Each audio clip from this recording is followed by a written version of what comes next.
a raised to x that is equal to b, b raised to y that is equal to c, c raised to z that is equal to a ആയാൽ x y z ന്റെ value എത്ര എന്നാണ് question.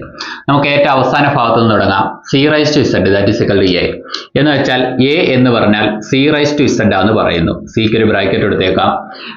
c equal to b raised to y എന്ന് പറയുന്നു. അപ്പോൾ c എന്ന് പറഞ്ഞാൽ b raised to y ആണ്. the whole raised to ഒരു z ഉണ്ട്.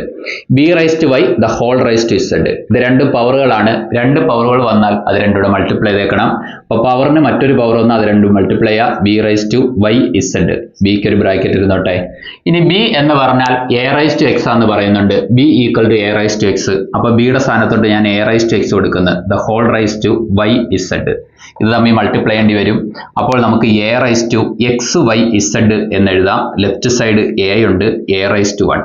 a എന്ന് പറഞ്ഞാൽ a raised to 1 ആണ്. അപ്പോൾ a raised to 1 that is equal to a raised to x y z ആണെങ്കിൽ ഇവിടെ രണ്ടും സെയിം ആണ്. അങ്ങനെയാണെങ്കിൽ പവറും സെയിം ആയേ പറ്റൂ. 1 is equal to x y z എന്ന് വെച്ചാൽ x y z ന്റെ വില 1 എന്ന് ലഭിക്കും. Option B.